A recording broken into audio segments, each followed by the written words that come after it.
Hello, everybody, and welcome back to what I think might be perhaps the most important episode we are going to do in this whole series on the philosophical liberal. If I had to make the argument, I think this concept is the one that is most significant and most perhaps revolutionary and potentially world changing. It certainly has been for my own life, and I think it is that important for philosophical liberalism. You could maybe make a case that freedom, flourishing, and greatness are our most important key ideas, but I think this one really is. If there was one idea that we could be known for that could change the world, this is my vote for it. So I can't wait to get this one started. And I'm going to turn it over to my co founder, Chris, who's going to get us all started talking about the concept of the creator trader.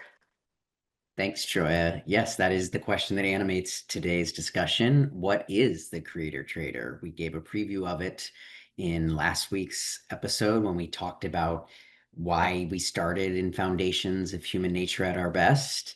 And that segued us directly into the creator trader because that is our answer to the question of what is human nature at our best. And so we're going to get into that.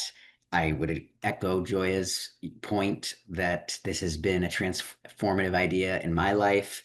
I definitely think it goes hand in hand with our three core values of freedom, flourishing, and greatness as kind of some of the key ideas we want to be known for, and that we have kind of tried to generate, not tried to, but have generated in our own effort to form philosophical liberalism. So we will get into it. And this is the first of a two-parter we're going to do.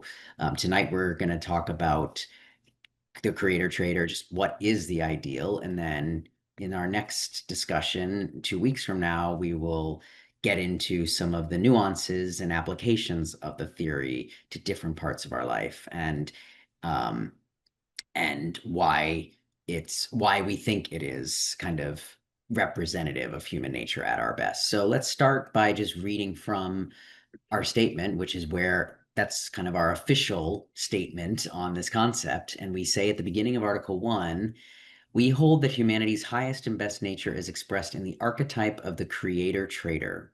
This is the rejection of a predator-prey, zero-sum approach to human relations, and instead is the view that humanity thrives as problem solvers and resource creators, shaping and remaking the universe, collaborating with others to make still greater resources, and exchanging value for value in win-win positive sum ways.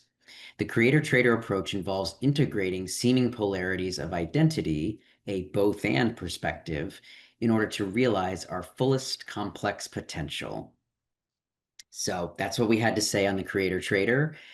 That I thought was a great description of it, but today we're going to really dive into what does this really mean? And like we did for our other three core concepts and values of freedom, flourishing, and greatness, we thought we would share our kind of both Joya's and my mutual painter's poems of what the concept means to us on a more emotional appraisal and kind of artistic level. So Joy's going to start off with hers, and then I'll share mine at the end because I think it'll make more sense after we've had our discussion.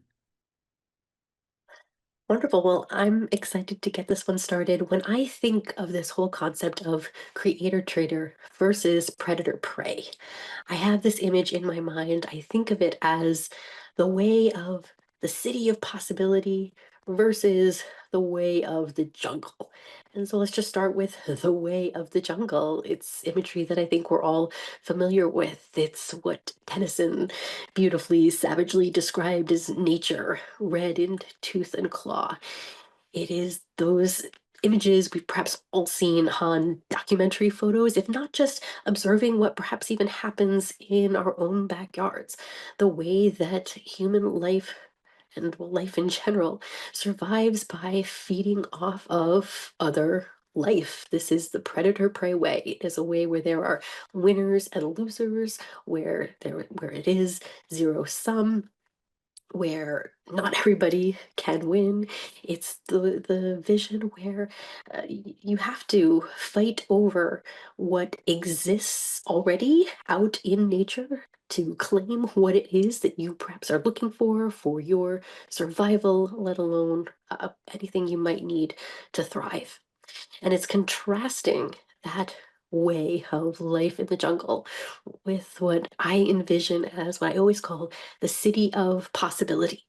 Because admittedly, it is a city that has not yet ever yet existed on Earth, although I think it can and ought to exist on Earth. And I see it even existing in further planets as humanity becomes a multiplanetary species and takes this vision of human possibility out into the cosmos.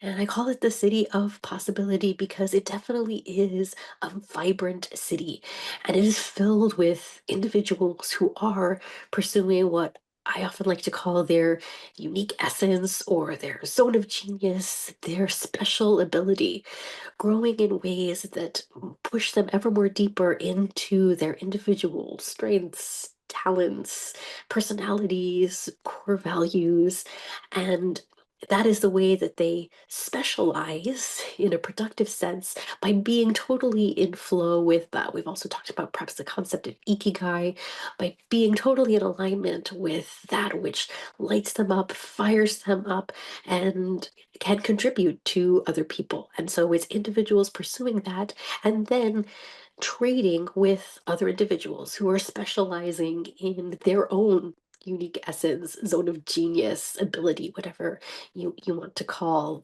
that phenomenon.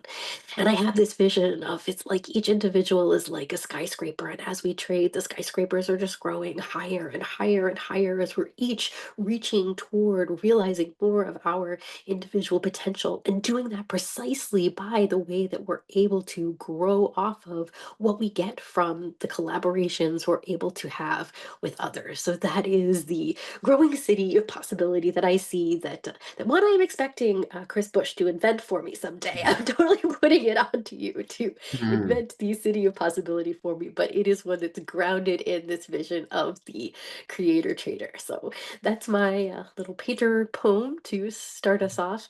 And I'll turn it over to you to start to share some of your thoughts and really get into the history of how we came up with this important idea to begin with. Beautiful. I love that, and I love that you even used the language and the artistry of urbanism and architecture even to describe it. As a builder and architect and real estate entrepreneur myself, I totally can appreciate that. In many ways, it's perhaps even why I've been drawn to those fields. But yeah, let's get into it. So, that beautiful poem and painting that you just painted and portrayed for us. How did we get here? This concept of the creator trader, where did it come from? And going back many years, with Joy and I were talking offline, trying to remember ourselves when it began, and we realized it's definitely more than a decade ago, almost a decade and a half, when kind of the seedlings of this concept started to emerge from other discussions we were having at the time, but well before it had kind of taken form as this new way of framing human existence and understanding it. But definitely some of the formative discussions came out of us trying to make sense of two separate but related phenomenon that I think we both were encountering in the world, just in the culture at large, ideas, and then even just in our own personal and professional lives and careers and dealings with other people. And those were ruminations on, well, in particular, the environmentalist movement and kind of the broader kind of anti-industrial, anti-development, even anti-human mentality that underlies a lot of that movement that sees human impact on the world, particularly anything that is industrial activity, modern technological activity, changing and taking and impacting nature as fundamentally bad. And trying to find it, that I think we both knew that that was a wrong idea as believers in mankind's potential and wanting to unleash it as freedom and liberty activists who realize the connection between the two. and trying to advance that. We just knew instinctively that was not a proper way of understanding human nature and certainly human impact, but we didn't really have a way to answer it yet. And then I think a related point to that was just observing, certainly myself in my own career on Wall Street and in the business world, doing lots of high stakes negotiations and deal making, and even just in other non-work related relationships, noticing that many people approach them, even on an individual person to person basis, approached relationships from a kind of win lose zero sum mentality, and trying to make sense of that too, because I guess I just instinctively, as an operating principle in my own work, always knew there was a better alternative that was more win-win, as they call it, even before I kind of had the words to describe it. So those were two certainly of the formative uh, foundations for what spurred that these discussions we were having for me. I don't know, Joy, if you had any others you wanted to add, but it was from explorations and just late night conversations, philosophizing as a lot of people do, and as we certainly encourage all of you to do more of in your own lives as you build your own philosophy. It was through those conversations around these topics that we started to say, okay, well then, even going back to last week's discussion about human nature at our best, what is it? Some of asking some of those first principles questions. Well, what is human nature? Is it questioning these premises that is it a bad thing that we change nature and that we have an impact on the world? Is there an alternative to zero sum lose lose? Definitely. I'll share from my perspective, a lot of, I think, what really spurred much of my thinking even came from my background in literature. And this is a common theme or trope that we see all the time. One way to describe it, one of the ways you often hear it described, and it usually happens in characters who are men who kind of unleash the inner monster is usually how it's described. But what it really is men who perhaps get in touch with the inner predator. And one of the examples maybe gives a sense of the timeline. For example, when Breaking Bad came out, like, this is the whole story of the main protagonist, Walter White, that this is a character who's otherwise quote unquote normal, civilized human being who then descends into further levels of monstrosity. Really what it is his predator nature. And I think it is an important point to recognize about this whole topic that as human beings we are predators, that is the nature of life, that life eats life, and that for this is how animals in the animal kingdom survive, and certainly how human beings, pre-civilized human beings, survived. And when we look at human history, we see that it is individual humans going after in a predatory way other individuals, and then because we are also social beings, it's gangs of human beings coming together and ganging up on other gangs, clans, tribes, however you want to describe groupings of human beings. But in this kind of scarcity mindset, zero sum approach, and then recognizing that there is a better way. And the way that I started to see this, even over the scope of human history, the way I see it, even some of the steps that we recognize in what you might call the moral development of humanity, I see as bringing us closer and closer to this vision. Although I don't think anyone yet has ever really articulated it as clearly in these terms, which is a huge part of the value that I think we bring to this conversation. But even principles, for example, like the golden rule, to treat others as you treat yourself, starts with a realization of essentially don't be a predator on another human being. Things within perhaps the commandments that the ones that in modern times we all agree upon, no matter what your religion, the things that say, don't steal, don't rape, don't kill others, don't inflict violence, don't inflict force. These all are in a sense getting at don't be a predator on other human beings. But even in that language of commandments, it tells you first what not to do. It tells you not to be a predator. It hasn't yet given us the vision of what it is you ought to do. And I would say one of the things that I think certainly inspired both you and I is there's a recognition of a morality that comes from advancements in humanity since, well, let's say 1776, since our organization is Mhm. 1776 forward, with understandings of human nature from the Enlightenment and importantly, post the Industrial Revolution, what other scholars have called the Great Enrichment or the Great Acceleration. What we know about the creation of abundance since the Industrial Revolution, that what we're seeing is what it is that actually enables human beings to thrive is when we, you might say, evolve beyond this predator prey way of treating other human beings and instead live into this other way of being that is creator trader.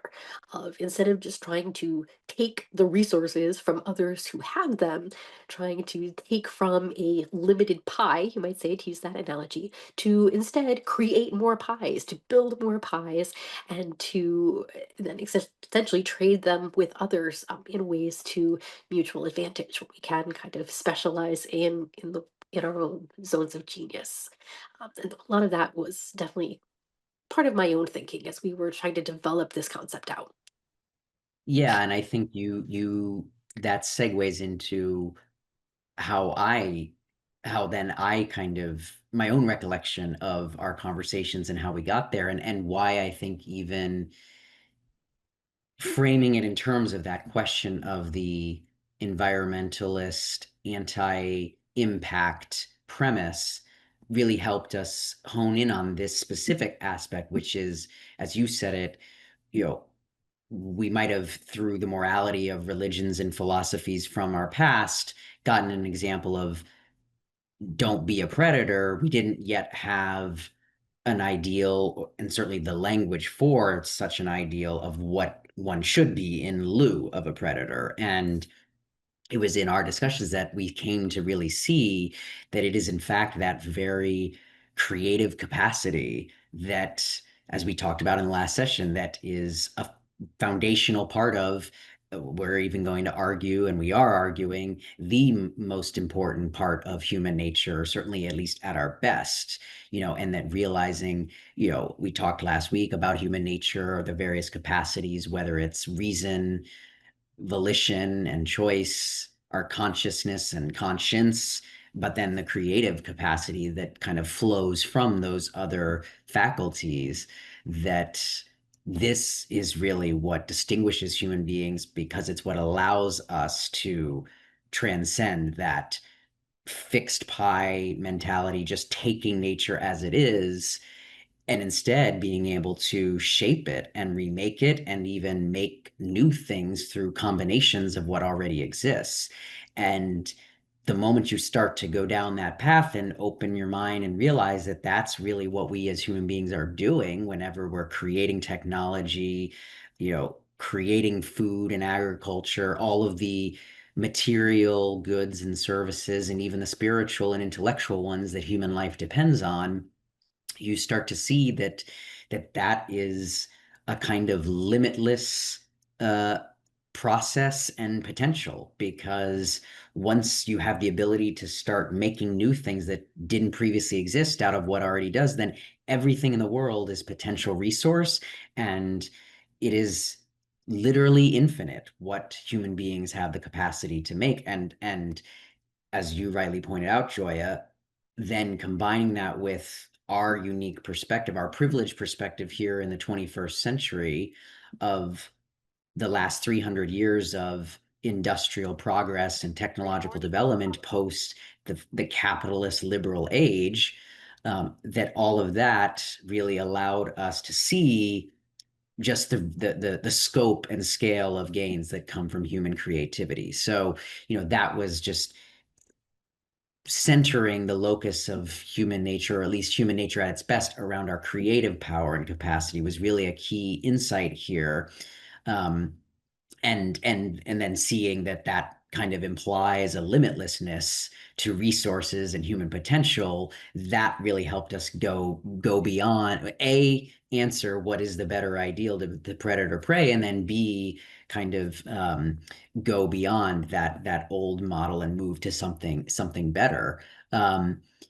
And it also, for me at least, answered that question of, is it bad for humans to impact nature? You see now that if this is if this is how we survive in the world, is taking nature and shaping it to our needs and our survival, then that is nature. It's not human action, and human impact on the environment is not some unnatural kind of otherworldly power impacting on, the natural order. That is the natural order. We are part of nature, and everything we do according to our nature is a part of nature. And so that's a great thing that should be celebrated. And even that anti-impact premise that underlies the modern environmentalist movement is grounded in a misunderstanding of this being part of human nature. It kind of misses this fact that this is in fact how we survive and get by in the world. So, for me, it just also was a really helpful concept to overcome many of those, I would say, misanthropic, Malthusian, certainly, perspectives that unfortunately I think shape so many people's perspectives. And as you rightly pointed out, it is still the law of nature that all life eats life, even, all organisms, not just um, animate organisms, but plants, kind of any living being feeds off of another. So that is still, yes, a fundamental reality of nature.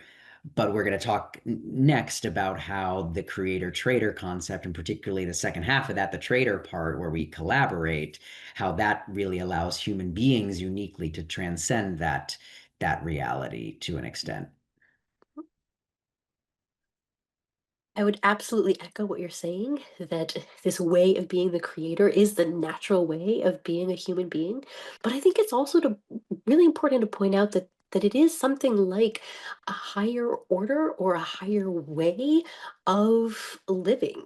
And that is perhaps why it's so uncommon, but so important to grasp. And one of the ways that I've thought about this that's been powerful to me is studying, for example, other religions. Like, people know I'm a big fan of like Joseph Campbell and his work on mythology. When you study so many of the religions that developed in ancient times, so much of it was perhaps making peace with the fact that, as many cultures put it, that essentially that we are food, that to be life is to be food, and that when you're taking, let's say, the godlike perspective in this view, it's seeing that there's this vision of life as the serpent that's eating its tail. So when you're like taking the godlike perspective and seeing it, Yeah. it's recognizing perhaps the comedy in the tragedy of the suffering, that life is the snake that is eating itself, and that that suffering sort of has to be built into this, and that it's like, one day you are the victor who is eating, but then it is just your destiny to the next day be the prey that is eaten.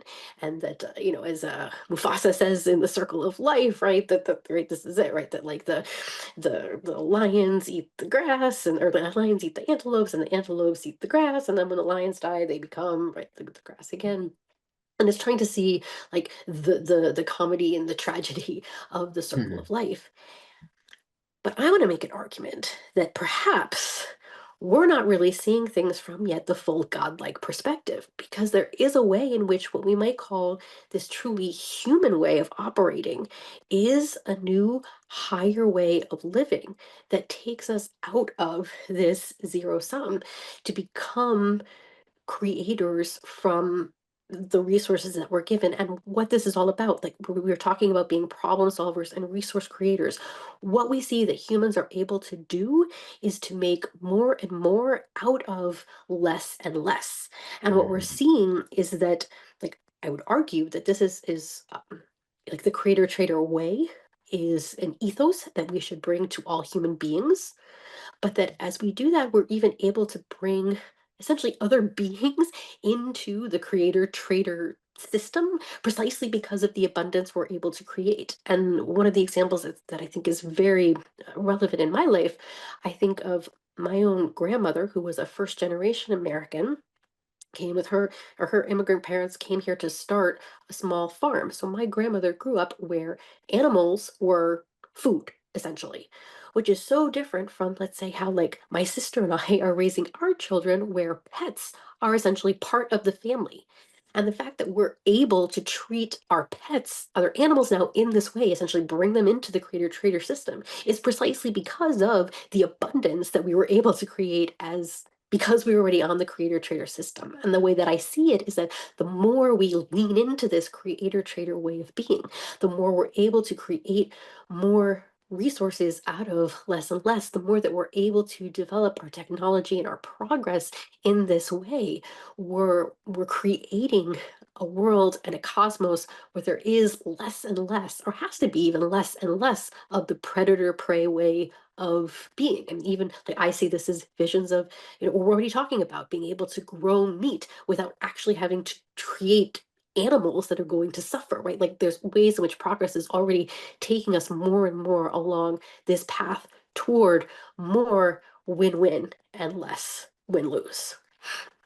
Yeah, it's you talk about being God, yeah, a lot of strands there that I want to pick up, but like you talk about being godlike and nature kind of fundamentally be life is food, and that is true and will always be true. And I'm a sci-fi kind of guy, and I always and definitely a space enthusiast and doing my part and will be doing my part to help us get there and become multiplanetary, interstellar. And I think about one of the perhaps one of, if not the primary rationales for us doing that is because we can be life givers, that we can bring life to other parts of the solar system and eventually the universe and make it fecund, make life less rare, make sure that it propagates and perpetuates itself. And I think it's funny that most science fiction tends to have a dystopian nature, and particularly when we encounter other intelligent species, they're seen as antagonistic. On one level, I think that is true because it does reflect this just nature of reality that life is food and there is always a predator-prey dynamic. But I also think that reflects just the bias of and premises of the humans who are making that fiction that still have the predator to prey mentality, whereas I see the creator trader as the keystone, if you will, to unlock the better way whereby we as human beings uniquely can show that life doesn't have to be zero sum, that when you engage in the creator trader ethos, especially intelligent species who have a creative capacity and power, that we can actually make more with less and certainly do it in win-win ways, win-win-win ways, which we're about to touch upon. But so to me, that is just, I think the creator trader ethos even is what we need to prepare ourselves to go out into the universe to colonize it. And even colonize has a little bit of a negative connotation these days, but that's what we're going to be doing. And with the creator trader ethos, we can do it in a non-destructive manner, I think is the point. But I want to say we need to come up with a better word than colonize, because colonization was precisely a predator prey approach Yeah, well, to exactly. thinking about That's what I exploration and caveat. discovery. So we need, and this is maybe, ways in which we need the creator trader concept, because we need a way to think about how do we explore new frontiers and venture out to new lands and interact with new beings in a way that is not predator prey. I'm taking your land, I'm killing your people, committing genocide, all of this, but that comes to people with this approach of being a traitor, essentially, which perhaps gets us into the next part of the conversation. But before we get there, I just want to add that, to your point about everything being dystopian, again, I think this is a way in which the way in which predator prey is just so built into who we are, and creator trader is an ideal that hasn't really been given this clear, powerful language yet, that it's hard for people to fully grasp and live into that vision coherently and consistently without that concept. And I think that's a huge part of what we're seeing here. I think it's true that even the most capitalistic systems that we have created yet on planet Earth, that have tried to be the most creator trader, have never been fully creator trader, because, to your point, so many people have come into the capitalist system as predator prey, have come with that mindset and mentality of just, how can I manipulate and take from and exploit others. They haven't come to the capitalist system with the creator trader ethos, and that's perhaps what is most important. And even thinking about science fiction, this is another aspect that we are living into right now, where I think this concept of creator trader is so crucial with everything that we're seeing in AI. Certainly, we've all seen so many of the dystopian visions of what artificial intelligence, robotics could all be based on this premise of there's got to be a master and a slave, and it's all about who's dominating whom. Mhm. All of the models have been in this vision of a predator prey approach to relationships instead of trying to come from building it from the creator trader foundation groundwork, which is what I really do hope. I mean, it's certainly the way that I already approach my interactions with Claude and ChatGPT, but I think it is the model that we want to promote for, as we continue to build out more artificial intelligence, to build relationships with those intelligences in creator trader ways. Yeah, exactly. And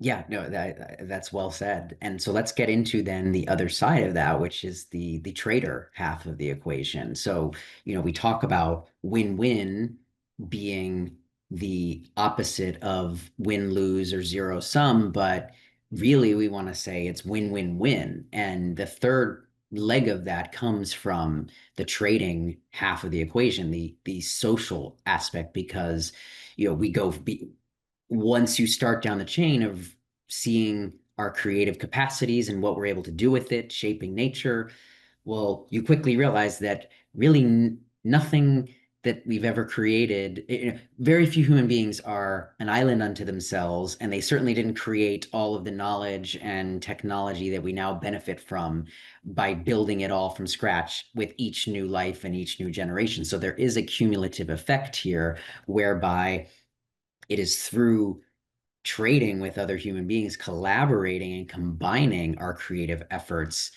collectively that we get even more outcomes, that we're able to shape and remake nature even greater scale and scope than if we were just doing it all by ourselves.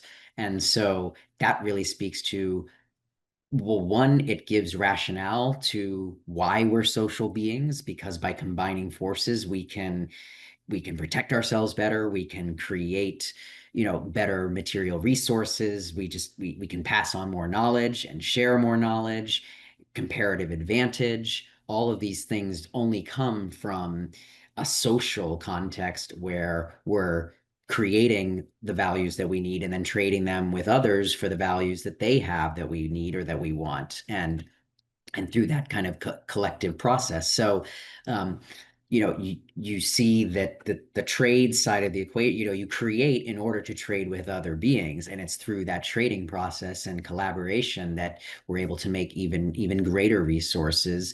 And then you also see, though, we start to see the connection to freedom and why that is so critical, because the trading process depends on voluntary choice. You entering into a relationship with someone else because they have something of value that you want and you have something of value that they want, and you trade to your mutual advantage, not because anyone forces you, but you come together through your own volition and agency, and that's the basis and foundational relationship. Or the foundation of the creator trader relationship is voluntary mutual advantage. So, all of these things start to come out of it. And you see then that that is inherently not just win-win, that they get something of value in exchange for you getting something of value, but it's win-win-win because you create even more values through that process than existed from each of your own individual efforts. So, those are just, I think, some really great things. And then that's how I mean, it's through the creator trader ethos and process that, almost like magic, we human beings can make 2 + 2 = 5, 6, and 10 in many instances. So, I mean, it's how we now are literally a spacefaring people with, just jewels of technology that our ancestors could not even fathom.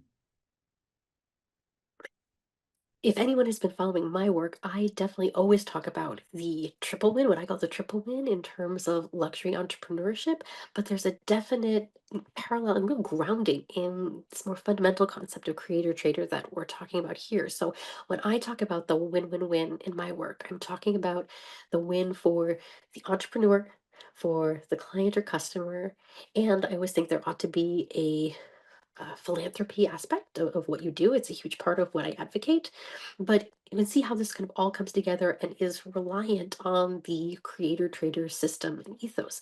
So it starts with the entrepreneur that what you're building ought to be a win for you, and that we've kind of already talked about before that this system works best when you are leaning into what is your unique essence or zone of genius, that which fires you up and lights you up and allows you to do your best work. And all the research shows that people are so much more productive when they're actually functioning in that zone. It's how you thrive, it's how you find meaning, it's how you are able to do more with less time and create time for all of the other important things that make you human. So there's all of that. There's that win for the entrepreneur. There's the win for the client, because I think part of even how you do this well as an entrepreneur is you think about what it is that your unique skills and passions and abilities can contribute and bring to others and can bring to the client, so that you're creating something of excellence that the client would never have been able to have created themselves, because it's not their zone of genius, it's not the thing that fires them up. Like, I would have never been able to create an iPhone ever if I were alone on a desert island. But my life is so enriched by the fact that Steve Jobs and all the people who work for Apple have created this amazing device that all of us get to use. So it's just sort of how this collaboration and trade makes it the win win win. And what happens, what we've seen just historically through this process, that when people are operating in this way, it creates such abundance that there is this overflow that I do think can just benefit you know others, the greater community and those around us. We're going to do a whole session on the virtue of generosity that I think will tie into this. But there's a catchphrase, an aphorism you might have heard that says that you should pour into your others from your saucer, not your cup. That Mm. that you should you know bring your philanthropic efforts from that abundance, from the overflow. And it's precisely these win-win situations that then create the possibility for this other win. It creates the abundance so that you can be someone who is effective as a philanthropist, bringing just greater good to humanity at large. So I think this is, just part of the vision of what the creator trader ethos brings to the cosmos. Yeah, and to just echo the kind of historical points that we've made before is so we talked about this way back when we finally had this kind of light bulb eureka moment about the creator trader ideal, and finally termed it as such, and kind of contraposing it against the predator prey alternative that predominated. um, but that we really probably couldn't have even gotten to this concept until we went through the capitalist and industrial revolution, which themselves are directly tied to the Enlightenment era and the rise of individual freedom that it unleashed, which 1776 was such the pivotal turning point in history, and why yet again we took that for inspiration in our own organization's name and mission. Um, It is a declaration of independence and the wealth of nations. Correct. And that's key. And key both historically, intellectually, and for our own purpose and being here. As we've said many times and at the outset, free enterprise, true, fully laissez-faire capitalism, and free markets is, certainly in our view, one of the two core levers or pillars of a free society. And this is why, because it goes directly to our nature at our best, and certainly the aspect of our nature that we absolutely must employ in order to live fully as human beings, most fully human, as we've said.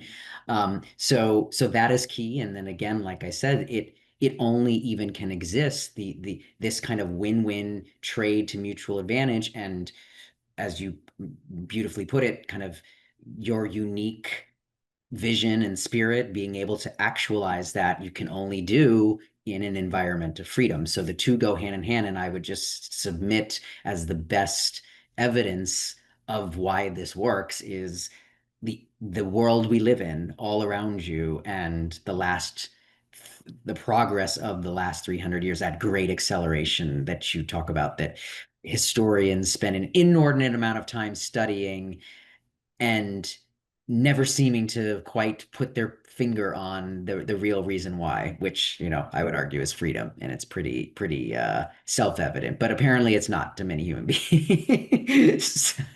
So, um, the only other thing I would add here is just also re-emphasizing that we make the point at the end, and I read it at the start of the session, that the creator trader approach involves integrating seeming polarities of identity to the both and perspective, which is key to this first article on human nature. We have four other both and polarities that we're going to get into in the subsequent sessions right after this one. Um, but this is the first of the five because to us it's the key, most important one. But the point it stands, though, that part of human nature, and certainly human nature at our best, is that we do have different aspects of identity, and it is our job, our our privilege, and certainly our unique opportunity, that we can take these different aspects seemingly competing about our nature and our capacity, and bring them together so that combined 2 plus 2 equals not 4 but 6 and 10 and the like. And so the creator trader expresses both the individual and the social aspect, both the fact that we create and that we need to then trade with others to create still more greater resources. So on many levels, it represents we thought, um, a beautiful kind of symbol of this reality of human identity, which is that we are both, and integrations of complex, com, seemingly competing but actually complementary potentials. I would just add that I think the key realization that's missing is precisely that it is the freedom to create. Because think of how many people in our culture who advocate freedom where freedom is just let's say like it's not like freedom for let's say legalization of drugs like and I would agree like okay that's a freedom you can have it's your choice but it's not what freedom is for, right? We don't have freedom so that we can just get high all the time. Like that's not how we build a meaningful life. It's not how we build a fully human life. It's not how we build a life that reaches out to our potential and possibility. That Right. the whole purpose of freedom is freedom to create. And that I Yes. think really is the synthesis that we're bringing to this project. You could almost sum up everything that we're doing by with the whole concept of freedom, flourish, and greatness and creator trader ethos by saying like it is the freedom The to freedom to create and to create. trade. Yeah, at the end Yeah, to trade. Amen. freedom Yeah. to create as individual and social beings is what it's all about. Yeah. Wonderfully put. That is, three or four exclamation marks on that one. That is what it is about, the freedom to create. And this, I think this ties so much of our work and who even we are as creators together. It's not coincidental that we both are entrepreneurs and yet philosophical builders, philosophical entrepreneurs who see the link between the necessary freedom to create and just the wonderful fruits that come from a society and a world that respects that freedom. And so that is, I love that. That is our clarion call: is the freedom to create and to trade with others. So that's kind of the creator trader archetype in a nutshell. If unless you had anything else you wanted to add, Joya. I'm really excited to hear your painter poem on this Well, concept. now that we have kind of cracked open that nutshell and shared all of its belongings with you, I thought mine will make more sense now. So I will just keep it short. But what I wrote as kind of the sum of the creator trader is the creator trader gives name and meaning to all of the good that has ever been in the world. It is what separates us from all the other beasts in nature, what unleashes our greatest powers and potential, and it is the source of all the peace, prosperity, and progress, that win-win-win trinity of humanity's greatest dreams that we have ever and will ever know. Through it, we can transcend our primitive, tribal, violent past and soar headlong into an ever-expanding, limitless, interconnected, and joyous future. It is the call to live up to human nature at our best. Those are beautiful words, and it's fascinating to me how my painter poem was much more of a visual image, and a visual image that even was an architectural image, and your painter poem was much more all about the beauty of the words. But I guess this is even what happens when we have a creator-trader society, that sometimes we go in our own domains and we learn then from each other and are able I was to gonna say, I bring mean, it this is it in to the action table. because this is you rubbing off on me and me rubbing off Yes, on exactly. you. So Well, maybe with that even that, sets us up. why don't you take us out with the call to action? I was gonna say, I think it even sets us up beautifully for what we'd like to challenge people to think about with the call to action this week, which is all about this new concept of the creator trader. So we would love for you to think about how this concept applies to your life. So first, we've been thinking recently about this call to action in terms of both your self leadership and then leadership in community, leadership with others. So first, just in terms of your own self leadership, to maybe do that assessment of your own life. Are there ways in which you've still been perhaps harboring more of a predator prey approach to things, that now that you have this more explicit vision that can start to work away from the predator prey and more toward the creator trader? Once you now have that vision, are there think of perhaps one thing you can do in your life over the next 2 weeks before we release our next video, to think about how you could be more of the creator trader in your own life? That's for self leadership. And then also think about, in terms of your relationships, like to Chris's point, how we started getting this idea even just from observing, unfortunately, other individuals who were acting in more of a predator prey way, to maybe just have that realization of others around you and think about what perhaps you can do to inspire more of this creator trader ethos, even if it's just introducing people to this concept or ways that you can live it and embody it yourself, to bring more of the creator trader way of life to the world. Awesome. I can't wait to hear. And as always, please share your thoughts and reflections on the call to action with us. We'd love to hear it. We'd love to hear any feedback you have on this. If you did see holes in this theory, if you completely disagree with it and hate it, or if you think we missed something key. I mean, this is an ongoing project, like we said, and we'd love to hear your reaction. So you can leave a comment in the post on Substack. You can respond to the email, whatever works for you. Send us a DM. But look forward to seeing and hearing the results as we move forward of how others are applying this concept to their own life. Because it is, like you said, it is a new one. We know that. And it is one that is not self-evident to even, I think, many people who act according to this principle implicitly. This kind of names it. So look forward to it, and we'll see you again in 2 weeks.